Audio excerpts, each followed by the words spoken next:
have this idea that like some of my friends really deep down really dislike me because I am constantly responding to patriarchy in the same way that I can't stand Asian Americans who are always responding to whiteness. It's like the same thing. And I also put myself in those frames, patriarchal frames, and then I'm like always responding to them. I accept that critique. I think it's something I need to think about a lot. I also like was telling a friend that I feel like I'm 1 year clean from patriarchy. Not a full year, I think, but it's been some time. But at the same time, it's like I was thinking about how like when I was 18, something happened to me where I realized I couldn't protect myself. Before that, I think a lot about this one line from this like British feminist manifesto from like the 80s, I want to say. She has the rest of her life to learn the limits of her freedom. Something like that. That wasn't exactly right.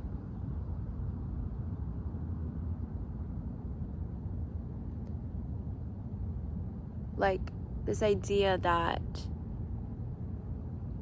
we're born free and learn our chains.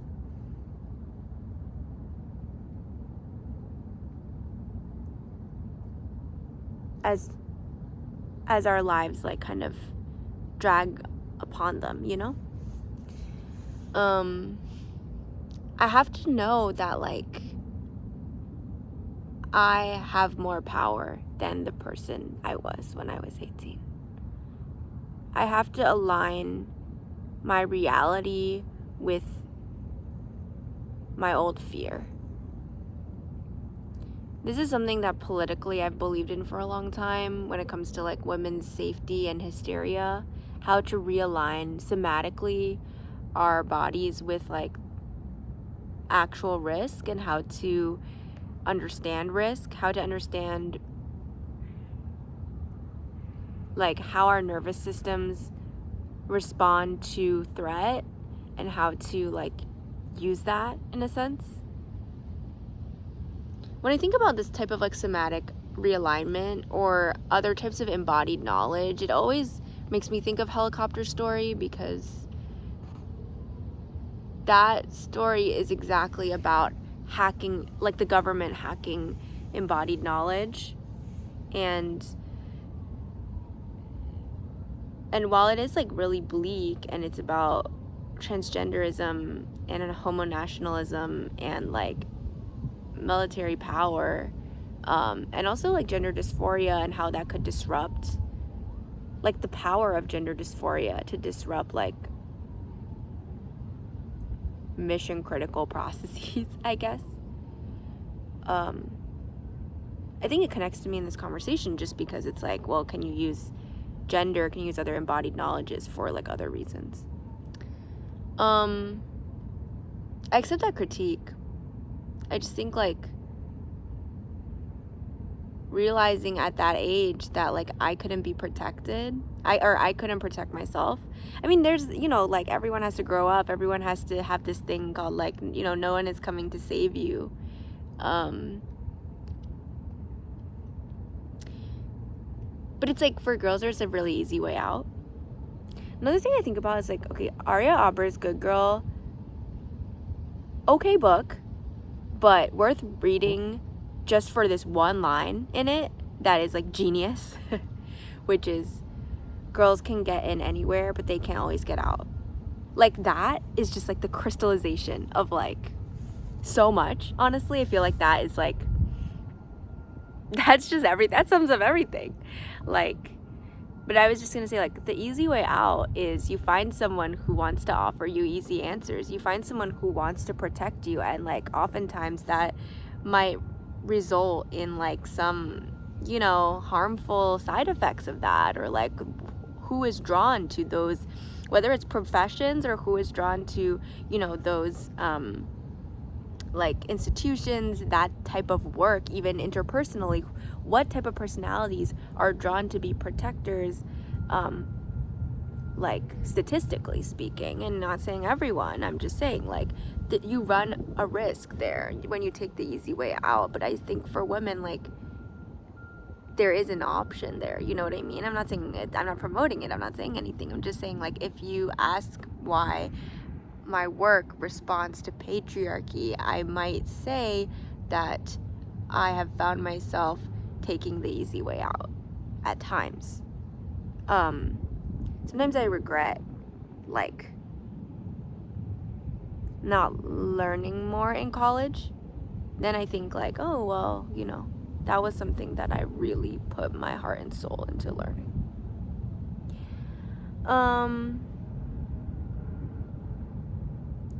When I was 19, it was like COVID, and I was like doing a reporting internship, and I was like working from home, but like I was actually working from my laptop in like my car in like a really hot strip mall. It was like summer, it was like July, and I was drinking like a smoothie from Tropical Smoothie Cafe, and I was just thinking, like, praying to God, like thinking,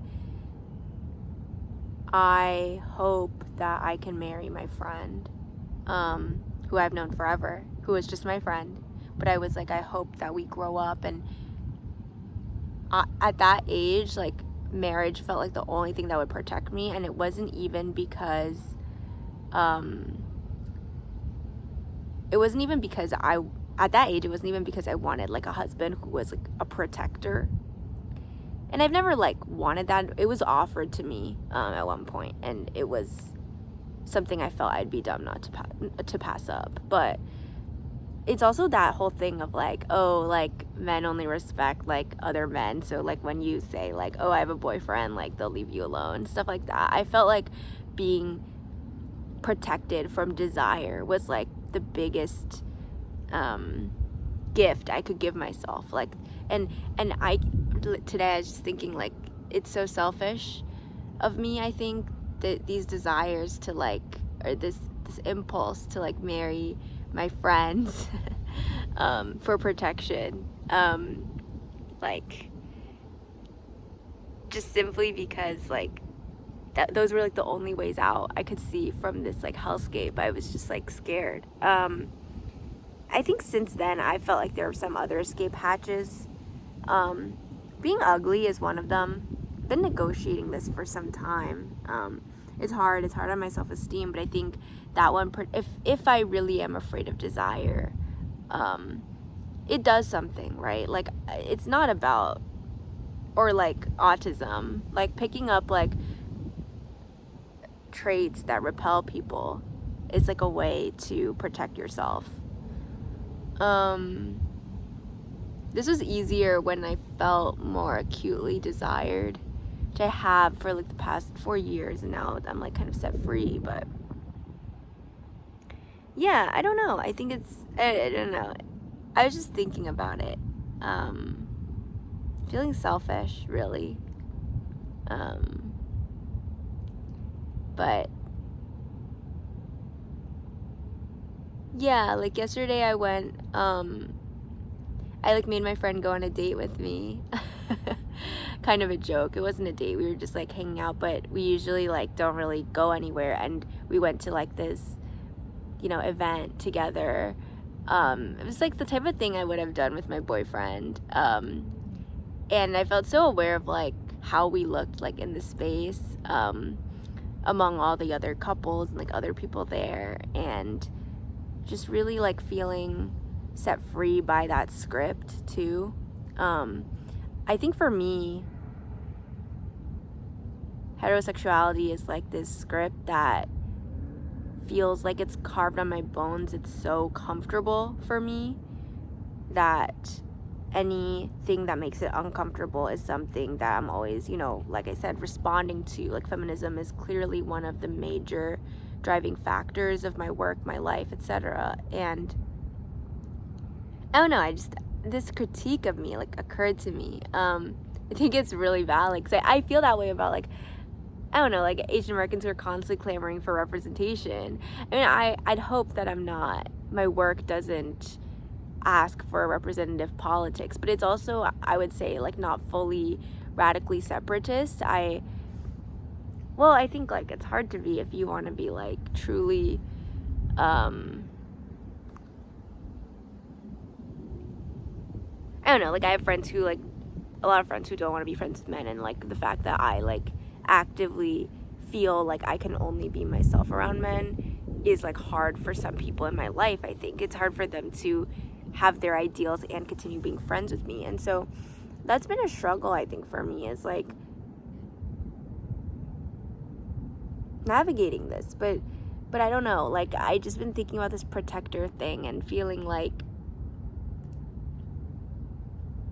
I need to realign myself, because I do have so much love in my life, and maybe not a lot of danger.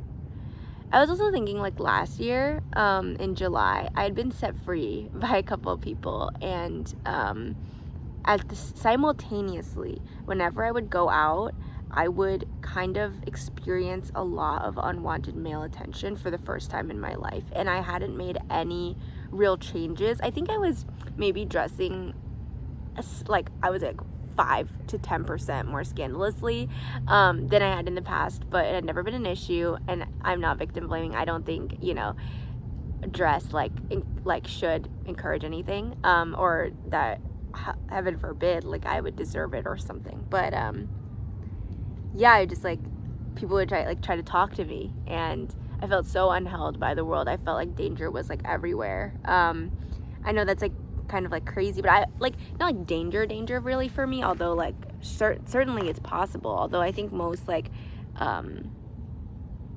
violence against women is intimate partner violence or committed by someone they already know. But it wasn't danger. It was, like, this new relation to the world, a world that I had thus far managed to pass through pretty incognito.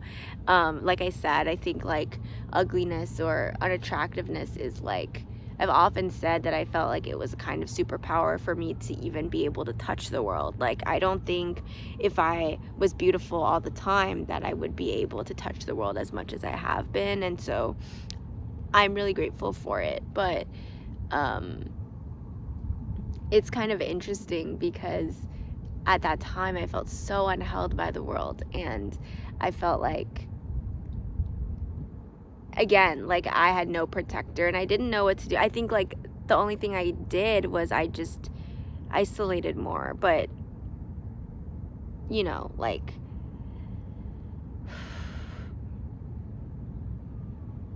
I've been protected divinely by a lot of people lately, and my past experiences don't necessarily have to become data. I mean, I was working with this, like, counselor who was, like, kind of telling me that, pedagogically, we always learn, we always incorporate from different experiences, and that scares me, because I think there are things I want to exclude. There are things I want to hope beyond. I used to be so close to this person who